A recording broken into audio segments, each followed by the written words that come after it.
You're watching Fugitive Red Eye, and welcome to another Raw review, a sub-series of Red Eye Raw where I do reviews unedited, just with the webcam. Or, technically with my phone because the webcam looks like shit, but I've done it with the webcam before too, I'm pretty sure. I think I've done actually all of them with my phone. Whatever, point is, it's another Raw review. Let's get into it. So today we'll be talking about the Apple Plus TV series, Severance. Now this is a screener copy. I believe it was made for Emmy consideration, for your consideration. Because this hasn't had like a regular wide public home release. But with these Emmy consideration ones, these are sent out to people to try and get awards, right? I have the fourth season of Breaking Bad on one of these Emmy type sets as well. It's a little bit bigger and it actually has a bunch of AMC stuff in it.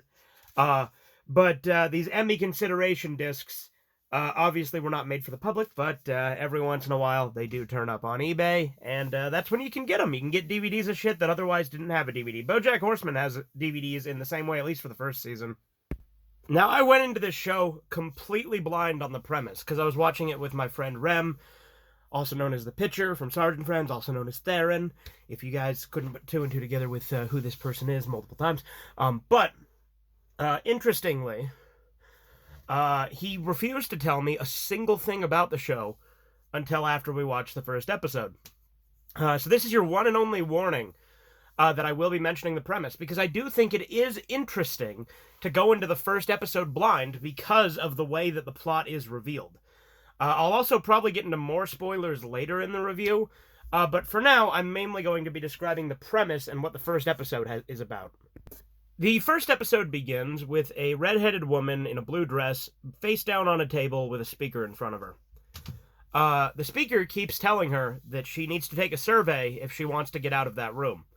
And she initially keeps refusing and just trying to get out of there, being like, who the hell are you? What am I doing here? What are you going to do with me? That sort of thing. And she tries to leave the room, but can't get out the door, and then finally relents and says, all right, I'll take the survey. But throughout the survey, it's revealed this woman has no memory of who she is. She's asked a bunch of questions and can't seem to recall anything about herself. They ask her name. They ask her what state she's from. And the only question she's ever even able to give an answer to is, what's the first state that comes to mind? And I think she says Delaware. I'm not 100% sure, but I think she says Delaware. I don't remember for sure if it actually was Delaware, but I believe it was. She's then told this is a perfect score, and she's brought into this very strange workplace environment. And in this workplace, first time I was watching episode 1, I initially thought this was some sort of weird afterlife or something. But as it went on and was revealed through the first episode, and again, this is where I'm going to reveal the actual premise, the woman goes in, she is told, your name is Heliar, you're here on the severed floor of Lumen. So this company called Lumen, it's super big. It's got its hooks and everything in this world. Like, it's a very dystopian business itself that basically has a lot more power than it should. At the end of episode 1, it reveals that all of the people on this floor of the building, they say floor, but this place is huge. Like, there seems to be no end in sight to it. It's this huge fucking labyrinth. It's crazy. And it's very Backrooms-like, and looking into the Wikipedia page, turns out Backrooms is actually one of the modern-day inspirations of it, as is Stanley Parable, both of which I can totally see in this. But all the people on the severed floor of Lumen are people who have had a chip put in their brain that creates a separate personality for them while they're in the workplace. So they go into work, and they become a new person, and have no memory of themselves outside work. Then they leave, go down the elevator, and their work self disappears, and they become their original self with no memory of their work self. Which I thought was a really interesting concept. And I kept asking questions, like, what if people have an affair in there? What if somebody gets into a fight and, like, hurts themselves? Things like that. And the show clearly thought of a lot of these things, too, because they have characters bring it up, and they give us solutions. Things like, they haven't, like, shown absolutely every possible scenario that could happen now. But they've only done one season so far, and there is going to be more. But it definitely shows that the writers were thinking about that, because they literally have characters arguing about the logistics of that. And in the world of Severance, the Severance procedure, as it's called, is super controversial, because it basically creates another person that is forced into a workplace where they're not allowed to leave. They have no perception of sleep, no perception of the outside world. They just begin to exist in the workplace and cease to exist when they go home every day. And that's it. That's their entire life. We're then introduced to our main character, Mark, who's played by, I think, Adam Scott is his name. Let's see. He is not. Yeah, Adam Scott. Thought so. It's that guy who was in Parks and Rec as Leslie's boyfriend, Ben. Adam Scott. And we're introduced to him in the workplace, and it turns out his longtime work buddy and best friend for his innie, as they call it, because they call your work self your innie, and your outside of work self your outie. But his innie's best friend was this guy named Petey, who has apparently left the company, is no longer working with them. Which effectively means his innie is dead, right? Because he's switching to his outside self. It's a little bit more complicated with that than that with Petey, because we'll get to that in a minute. But obviously Mark is naturally distraught with this, because Petey was also his supervisor. But Mark basically gets Petey's job, so now he's the head of their department, which is called Macro Data Refinement, or MDR for short. In the Macro Data Refinement office, they literally are sorting numbers, and they have no idea what they're sorting these numbers for. And they're not really allowed to know exactly what it is that they do with their job. Their company, everything is very secretive. They're not allowed to know what these numbers they're sorting do. And part of the severance procedure, part of the reason it exists, is to prevent, trade secrets and stuff like that from getting out of the workplace. But there's also various motivations that individual characters have for going through with the procedure and getting it. But then we're introduced to Petey. It turns out he gets his chip reintegrated so that he has both personalities merge and he has all of his memories. And he shows up at Mark's house outside of work and starts talking to his outie and telling him about all this horrible stuff in there. And Mark is, of course, thrown off by this because he has no way of knowing who this guy is. But he starts to be interested in what Petey has to say, so he lets him crash at his place because he has nowhere else to go. And Petey very clearly is distraught and on the run from Lumen. He's talking about how there's all these horrible things they do, and they're after him. He mentions that there's no there's departments down there where people aren't allowed to leave, that they're just stuck inside, and that's crazy too. He starts talking about all this horrible shit.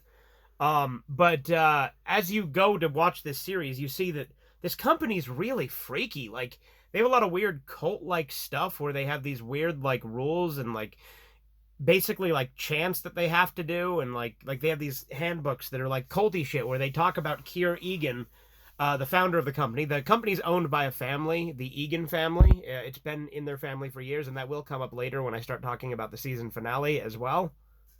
But Keir Egan is worshipped as this great leader figure, and it's ingrained in them like a cult. It's really creepy. And they have this thing called the Perpetuity Wing, where they basically have a bunch of wax figures of the different Egans and talking about how great they each are and things like that. But as it goes on, we get more and more enthralled in the mystery. Helly keeps trying to get out, and she tries to send a message to her outie to say, hey, look, I don't want to be here. You brought me into this, and I don't want to exist in this world. And her outie refuses and is very cold and dismissive about it, because she records a video telling Helly, no, you're not getting out. I am not quitting. You're staying in there. And again, that's why it's such a controversial procedure, because it's effectively creating slaves. Yes, they get a paycheck, but they don't get the benefits of said paycheck because they're not on the outside. They're always on the inside. Pretty quickly on, Petey's health is very clearly bad because of the reintegration sickness he gets, and it declines very quickly and rapidly, and he dies pretty early on in the show. I think it's episode 3 or 4 that he dies. I think it's episode 3, but again, it's a short show that I watched fairly rapidly, so forgive me if I don't get the episode numbers exactly right, but I believe it was episode 3 that he died. Within Lumen, they have this thing called the break room, which, you'd think that's a good thing, but the break room is very clearly not what it seems, and when they show it, it's not a break room where you're taking a break, it's a break room where they break you. They psychologically torment you until you behave yourself if you act out there. And the break room very clearly takes inspiration from some of the scenes in 1984 where Winston's being tortured. And, O'Brien's trying to get him to see that he's holding up 5 fingers when he's actually holding up 4. That's a very clearly an inspiration behind the break room scenes, where they're making you talk about how horrible of a person you are and stuff. Like, the vibe is very similar. Also, Mark's brother-in-law wrote this book that gets brought in, and Milchick, who's one of the supervisors, accidentally leaves it where the workers can find it. And so they start thinking about the outside world, reading this book about, the idea of the self and stuff like that, called the UUR. At one point, Helly tries to kill herself while going down the elevator so that her Audi would wake up with the rope around her neck. As it progresses, the company gets more and more authoritarian because the workers start going out and doing things more. Like, Helly acclimates to the environment a little bit better. But then they all start kind of questioning things, start mapping out hallways and exploring and going places they shouldn't. Like, the departments are technically not allowed to interact with each other, but they start doing it a whole hell of a lot. But then you see the company's making up all these rumors. Like, the companies will spread these rumors of, like, a rebellion where, like, one department killed another department. Like, they constantly make it seem like the departments are actually at odds with each other to keep them distant by making these paintings and legends about them fighting each other that never actually happened. But anyway, as they explore and start delving into things they shouldn't, the company starts cracking down on them, locking them in a room. And eventually, Mark's Audi actually meets up with this lady who was the one guiding Petey, who was someone, we don't really know a whole lot about this woman, other than she's somehow was involved higher up with Lumen at some point, I would imagine, because all of the higher ups at Lumen that we see are very aware of them. Also, Mark's boss, Mrs. Cobell, is also his neighbor under the name Mrs. Selvig, but she's not actually severed. She's just kind of keeping an eye on him because Lumen has people everywhere constantly watching you. It's really creepy. Mark's Audi again starts to consider, like, helping out the people who helped Petey. Meanwhile, his innie is getting more willing to explore and question things about the company as well. And then we're introduced to this thing called overtime contingency.